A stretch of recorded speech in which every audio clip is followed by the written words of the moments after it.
All right, welcome back, everybody, to the Sports File, a 35-year reboot, episode number 22. As promised, this will be a Broncos recap episode. We're going to talk about the season in general, kind of the highs, the lows, kind of go-forward plan.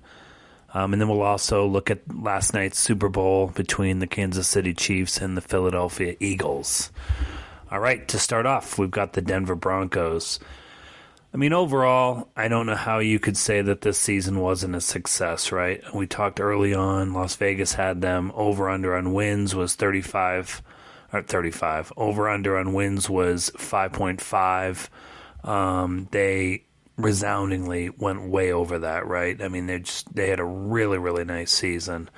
I think much better than all of the so-called experts thought, for sure. I think it's clear, a couple right off the bat. Sean Payton found his quarterback. Bo Nix just continued to improve in every game. And so there's a lot of optimism going forward with the Broncos. I think the Broncos are definitely back. I think it's a great pairing. Sean Payton, Bo Nix, that they're only going to get better as this kind of goes on, as this kind of quote-unquote marriage goes on over the next few years. I was reading a great article by the great Ryan McFadden of the Denver Post, 5 key offensive numbers. You look at the points per game. They came in 10th in the league, 25 points per game. Total yards per game, they came in 19th, so kind of right in the middle there, 324.6 yards per game. I think the stat that definitely stands out is sacks taken by Bo Nix, so actually Bo getting sacked here.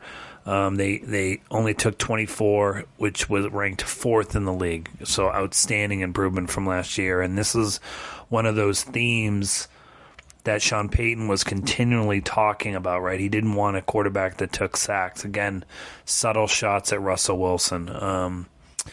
Clearly, these two did not get along whatsoever. Russell and Sean Payton. And all these subtle shots. 6 games with at least 30 points scored. I think that's great. 4 games with at least 400 total yards, right?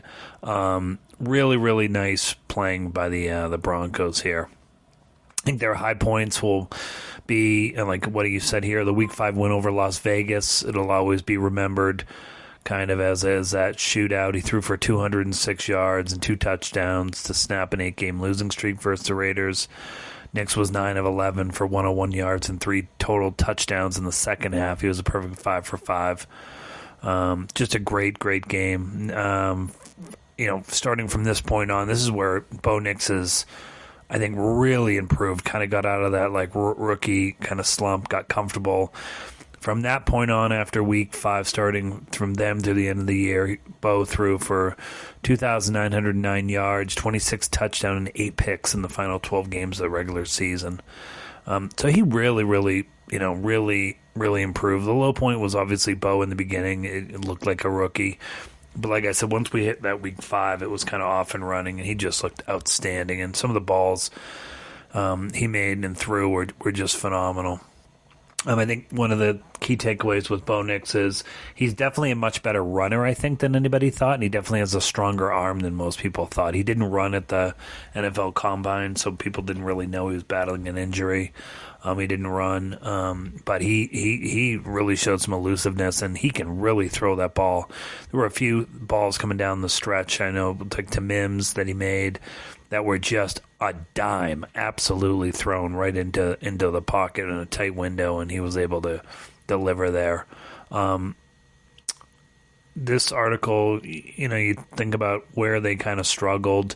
Running back definitely is a concern. Javonte Williams, I hate to say it, is probably washed.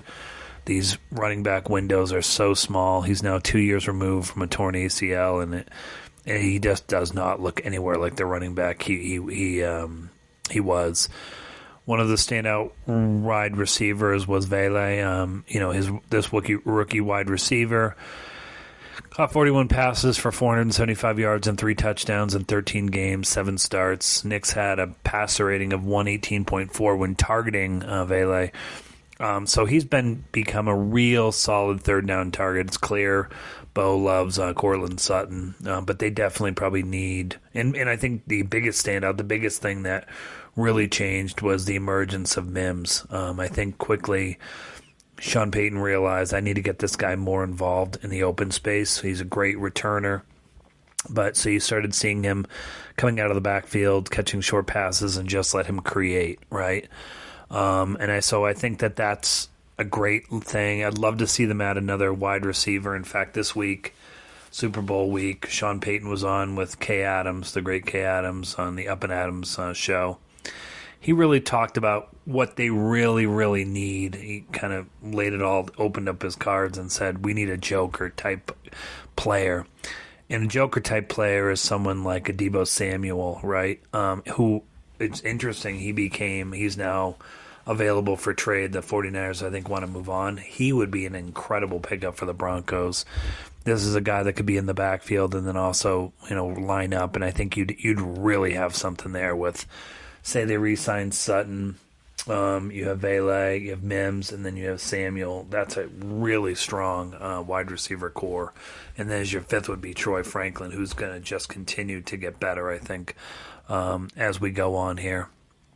They definitely need a running back. There's no doubt about that. They'll probably draft a running back. Running back, I feel like, is one of those things you can easily pick up in the NFL draft. So overall, I think it was a great season, honestly. I think it was just really, really beat expectations. They got into the playoffs. They lost to the team they probably should have lost to. The Bills are a much better team than the Broncos are. But, where our division is coming and from the results, Denver really seems to play pretty well against Kansas City now. So that's going to be, that's in their division. You still have Mahomes and Reed there. The Chargers with Herbert and Harbaugh are always going to be tough, and now you've got the Broncos. So it's going to be a great next year. I do think they're going to fix this up, and we're going to start seeing. I would be very surprised if they don't make the playoffs next year. All right, the Super Bowl. So we had the Philadelphia Eagles knocked off the two-time defending champs, Kansas City Chiefs, with a score of 40-22. I mean, it really should have been 40-6. I mean, that last touchdown by the Chiefs, in my opinion, was kind of Bush League, going for a bomb with no chance to win. Stupid. They should have been playing their backups. It was kind of low rent to me, to be honest with you. And then when they did score that touchdown in the fourth quarter, before that silly play that they did the bomb there, the game was over. Philly was playing in a prevent defense. They knew they'd won it. Philly, it was pretty easy to me. They were incredibly physical, and they dominated the line of scrimmage. Dominated. I think you saw just an incredible outpouring of just physicality on the line. They dominated the line. Mahomes had no time. I thought Tom Brady did an excellent job kind of as the game went on, explaining really what was happening for the average fan out there, that he was really pointing out his feet. He could tell that Patrick wasn't comfortable. His feet were moving, right? He was not standing in place. He was in onslaught. I mean, the amount of sacks he took in that game, I think he took 5 to 6 snaps, if I can remember off the top of my head. No time. He was throwing on the play, threw 2 pick sixes, which is so unusual. Patrick Mahomes just had a bad game, but it came down to the line was just terrible. He had no time to protect. And Philly was just incredibly physical. I think Kansas City looked like they focused on, we're going to shut down Barkley so he's not going to get out in the space and run, which for the most part they did contain. And Philly didn't care. They just said, that's fine. Well, either Hurts will run it or he'll throw it. And it became early on. I knew by halftime this game was over. Kansas City was not going to be able to adjust to what Philly was showing. They just did not. They were just a better team. And the great Jason McIntyre from Colin Cowherd's show, The Herd, he'd been saying for the last 2 weeks that Philly's going to win, and it's why? Because they're better in all 3 phases, and they definitely were. They're better at special teams. They were better at offense. They were better at defense. Philly did not come to play. Philly came to smack you in the mouth. I mean, you look at by quarters. First quarter, they threw up 7 points. Second quarter, 17. It was a shutout going into halftime at 24-0. Then they throw up 10 points, and then they throw up 6 to end up getting 40. And, like I said, KC a lot of junk.